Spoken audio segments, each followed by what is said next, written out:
Hello guys, welcome. कैसे हैं बच्चे? बात करें यार कि लास्ट क्लास में हमने आपको nature and significance of management बताया था। बिजनेस स्टडीज क्लास 12th का चैप्टर 1 कंप्लीट कर दिए थे और आज के क्लास में चैप्टर 2 के बारे में बात करेंगे। इंपॉर्टेंट चैप्टर, एग्जाम में ना पूछे, एग्जाम बोर्ड में ना पूछे, ऐसा हो नहीं सकता। तो एकदम प्रॉपरली पूरा वीडियो देखेगा। कहीं डाउट हो टेलीग्राम पे मैसेज कर दीजिए। Mind your own success notes मिल जाएगा, एग्जाम सेट मिल जाएंगे, केस स्टडीज वाले नोट्स मिल जाएंगे।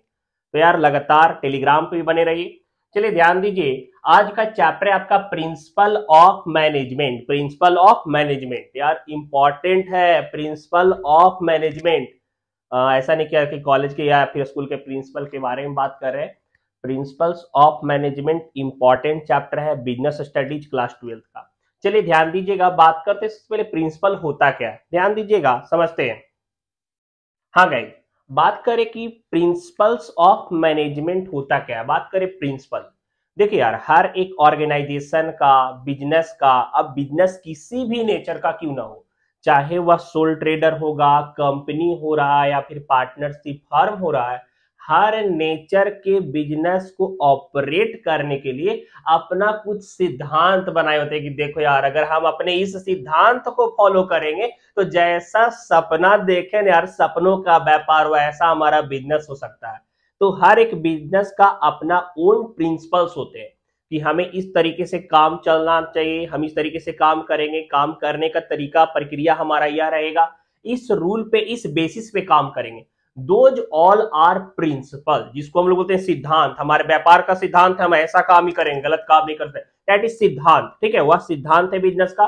तो यहाँ पे आपको बिजनेस का सिद्धांत एक फंडामेंटल ट्रूथ है, ठीक है, जो बिजनेस को आगे बढ़ाने के लिए मदद करता है, बिजनेस को ग्रो करने के लिए मदद करता है। ठीक है, बात करते बच्चे आगे, ध्यान दीजिएगा। Principle of management are broad and general guidelines for managerial decision making. क्या होता है कि देखिए, जो मैनेजर, हमने चैप्टर 1 में पढ़ा था कि मैनेजर में टॉप लेवल वाले मैनेजर, मिडिल लेवल वाले मैनेजर और लो लेवल वाले मैनेजर डिसीजन मेकिंग का काम करते। देखो क्या ऑर्डरिंग पास करते कि देखो ऐसे काम करना है, सब ऑर्डिनेट से काम करवाते हैं। तो वो सब ऑर्डिनेट से जो काम कराते हैं वह प्रिंसिपल बेस्ड पे काम कराते हैं। उनको डिसीजन मेकिंग में, डिसीजन लेने में प्रिंसिपल बहुत ज्यादा हेल्प करता है, क्योंकि पहले से सिद्धांत बनाते हैं कि देखो हमको इस तरीके से काम करना है, काम करने का हमारा प्रक्रिया यह होगा। और प्रिंसिपल जब बना हुआ होता है ना, तो काम का डिसीजन लेने में उन्हें आसानी होता है। और मैनेजेरियल बिहेवियर पे, क्योंकि यार ये हमको पता है कि ह्यूमन बिहेवियर पे ही हमारा मैनेजमेंट का सारा वर्क होता है। Management principle are not as rigid as principle of science as this deals with human behaviour and thus are to be applied creatively given the demand of the situation. देखिए समझाते हैं अभी यार कि ऐसा नहीं कि हमारा जो प्रिंसिपल होगा कि वह एकदम रिजिड बना हुआ है कि भाई ऐसा ही होगा, हम ऐसा नहीं, अपने सिद्धांत से हम हट नहीं सकते। कभी कभी सिचुएशन के हिसाब से प्रिंसिपल्स चेंज भी हो सकते हैं। जैसे अभी हमने 2020 में लॉकडाउन के सिचुएशन में देखा था, बहुत सारे बिजनेस ऑनलाइन पे प्लेटफॉर्म पे आ गए। तो जब ऑफलाइन से वो ऑनलाइन प्लेटफॉर्म पे आए तो बहुत सारे सिद्धांत उनको चेंज करने पड़े ना। तो यहाँ पे ऐसा नहीं कि प्रिंसिपल जो हमारा रहेगा वो हम नहीं यार फिक्स है, चेंज नहीं हो सकता, एकदम साइंटिफिकली है कि वही होगा ही होगा, ऐसा नहीं है। प्रिंसिपल हमारा स्मूथ होगा जिसे सिचुएशन के हिसाब से हम बदलाव भी कर सकते हैं। क्लियर? आगे देखिए, nature of principal of management के बारे में बात करें तो यह आपका कुछ है, जैसे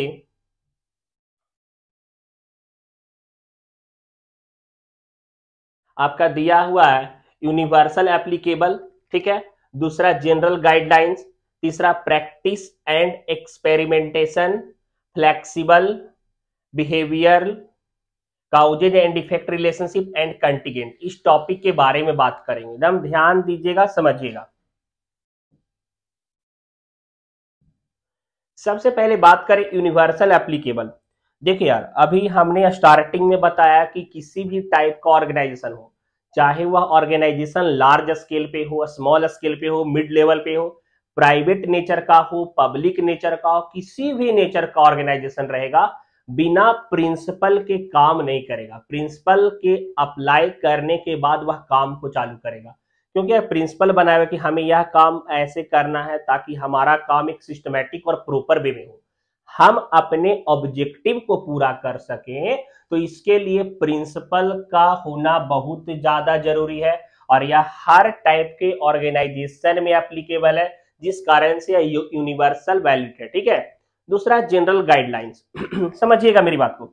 अब ऐसा नहीं कर कि हम मतलब प्रिंसिपल को अप्लाई करेंगे और बिजनेस में किसी प्रॉब्लम में फंसे हुए हैं और प्रिंसिपल को अप्लाई करने के बाद हमारा प्रॉब्लम सॉल्व हो जाएगा। यह कोई रेडीमेड आपको सॉल्यूशन नहीं देने वाला है, बल्कि यहां पे आप इसका हेल्प लेकर के आप प्रॉब्लम से छुटकारा पा सकते हैं। अगर बिजनेस में किसी प्रकार से कोई प्रॉब्लम रहेगा, किसी प्रकार से कोई दिक्कत आ गई और आपको लग रहा है कि प्रिंसिपल को अगर हम ऑब्जर्व करके एनालाइज करेंगे तो उस पर हम सॉल्यूशन पा सकते हैं। प्रॉब्लम को खत्म करने में यह मदद करेगा, प्रॉब्लम को खत्म करने में यह आपका मदद करेगा। क्लियर। आगे formed by practice and experimentation. अब ऐसा नहीं किया कि कोई बंदा रात में सोया, सपना देखा, सुबह उठा, प्रिंसिपल लिख दिया कि भाई देखो बिजनेस का नेचर ऐसा ऐसा है, तो इतना सारा प्रिंसिपल चालू करेगा या इतना सारा प्रिंसिपल फॉलो करेगा तो काम धड़ाधड़ होगा, एकदम ऑब्जेक्टिव को पूरा कर लेगा। ऐसा बिल्कुल भी नहीं है। प्रैक्टिस एंड एक्सपेरिमेंटेशन, बिजनेस का नेचर अलग अलग होता है, बिजनेस के वर्क एंड परफॉर्मेंस अलग अलग होते हैं, काम करने का तरीका बिजनेस का अलग अलग है। तो अलग अलग बिजनेस के अनुसार से बहुत समय तक एक्सपेरिमेंट करके उसे एनालाइज करने के बाद यह प्रिंसिपल को बनाया गया है। अब यार नेचर ऑफ वर्क कैसा है, काम करने का तरीका उसमें कैसा है, कैसा कैसा प्रॉब्लम आ सकता है, यह बिजनेस के नेचर पे डिपेंड करता है। अब यार अगर प्रॉब्लम बिजनेस का बात करें तो अलग अलग नेचर के बिजनेस के हिसाब से अलग अलग प्रॉब्लम होते होंगे। तो वहां पे जो आपका एक जो प्रिंसिपल है वह एक्सपेरिमेंट करने के बाद, एनालाइज करने के बाद बनाया गया। क्लियर। आगे मेनली बिहेवियर, हम अभी बताएं कि यह ह्यूमन बिहेवियर को ध्यान में रख के बनाया गया है। Clear. Causes and effect relationship, समझिए क्या होता है ना कि प्रिंसिपल, अगर हम बोलते हैं कि भाई अगर सुबह सुबह उठ करके हम 2 घंटा दौड़ेंगे, एक्सरसाइज करेंगे और तब अपने दिन का शुरुआत करेंगे, तो बोलते हैं कि भाई तुम तो हेल्दी आ रहे हो, अच्छा खासा अपने हेल्थ को मेंटेन करके चल रहे हो। तो यहाँ पे काउजेज एंड इफेक्ट रिलेशनशिप के बारे में बताता है कि कारण क्या है और उसका परिणाम क्या मिलने वाला है। आपका कारण क्या था और कारण पे आपने काम कैसे किया या फिर काम कैसे कर रहे हो और उसका रिजल्ट क्या मिलेगा, यह आपका प्रिंसिपल बताता है। ठीक है। नेक्स्ट है आपका कंटीजेंट। अब ऐसा नहीं कि भाई हम सारा प्रिंसिपल को अप्लाई कर दिए, जैसे समझाते हैं, बोलते हैं कि सर जी हमने रूटीन बनाया था, हमने प्रॉपरली पढ़ाई किया, हमने सारा चीज याद कर लिया और हमने प्रॉपर एग्जाम में ली था, अब देखिए रिजल्ट हमारा जैसा सोचे थे उस फेवरेबल में नहीं आया। ऐसा कंटीजेंट सिचुएशन यहां भी होता है। देखिए हमने प्रिंसिपल अप्लाई कर दिया, अब ऐसा नहीं भाई कि उसका रिजल्ट हमें उसी के तरफ मिले, हो सकता है, श्योरिटी नहीं दे रहा है, अप्रोक्सीमेट रिजल्ट आपको मिल सकता है। श्योरिटी ऐसा नहीं कि फिक्स है कि वही मिलेगा, ऐसा हो नहीं सकता है। यह कंटीजेंट है, या क्या है, कंटीजेंट है। क्लियर। आगे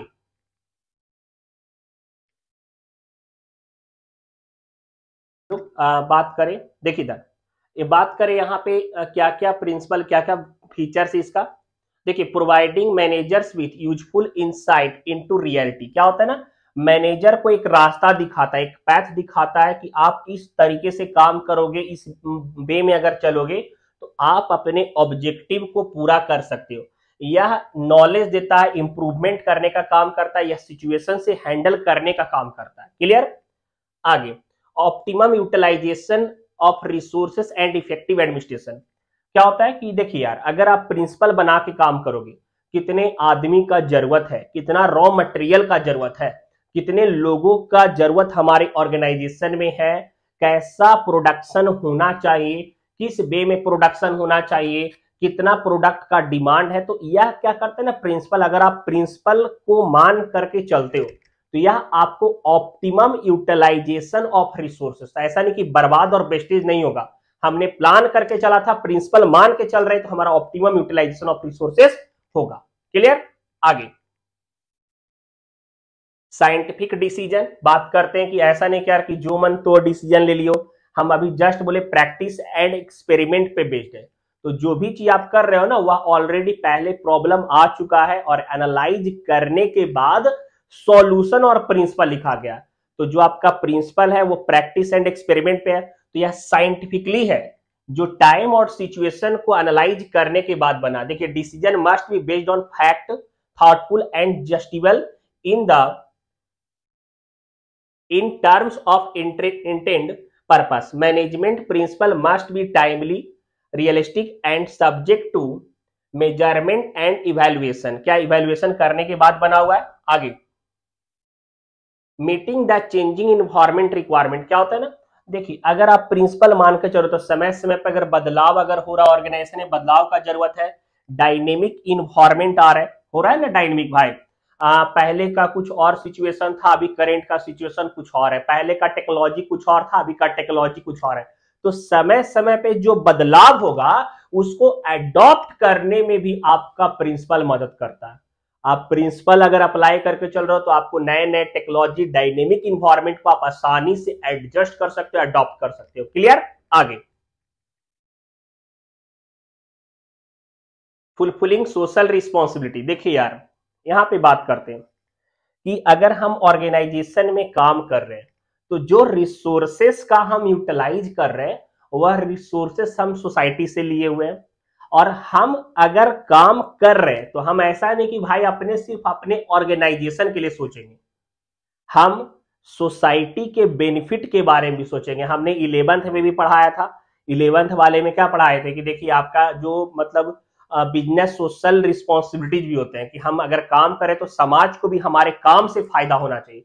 तो प्रिंसिपल आपका ऐसा बना हुआ रहेगा जिसमें आपका यह रूटीन भी होगा कि आप सोसाइटी के लिए भी कुछ काम करो, सोसाइटी को बेनिफिट प्रोटेक्ट करो, इसलिए क्योंकि आप सोसाइटी के रिसोर्सेस को यूज करके अपने बिजनेस में इंप्लाई कर रहे हो। क्लियर? आगे management training, education and research. देखिए क्या होता है यहाँ पे management principle are the core of management and the helpful in increasing knowledge which form the basic for management training and research. क्या होता है बच्चे? देखिए अगर आप प्रिंसिपल यह बना के रखे हुए हो कि हमें समय समय पे लोगों को ट्रेनिंग करना है, एडुकेट करना है, उनके नॉलेज में बढ़ावा करना है, तो आप मैनेजमेंट का यूज भी कर सकते हो प्रिंसिपल ऑफ मैनेजमेंट में। इससे क्या होगा? आपका एसेट्स बढ़ेंगे, एसेट्स वर्किंग वाले जो लेबर जो एम्प्लॉय काम कर रहे हैं, अगर समय समय पे ट्रेनिंग देते रहोगे तो उनमें इंप्रूवमेंट होगा और आपके काम में ग्रोथ भी होगा। क्लियर? तो आज की क्लास के लिए बस इतना ही। नेक्स्ट क्लास में हम लोग टेलर का प्रिंसिपल पढ़ेंगे, दो के बारे में पढ़ना है, फ्रेडरिक विंसलो टेलर और आप हेनरी फियोल के बारे में। ये दोनों का प्रिंसिपल्स बहुत अच्छा है, खास है। तो आज के क्लास में इतना ही, और चैनल सब्सक्राइब कीजिए। अगर समझ में आया हो, लग रहा हो प्रॉपर गाइड किए तो सब्सक्राइब करके ही जाइए। अकाउंट्स पढ़िए, प्रॉपरली बताया गया है।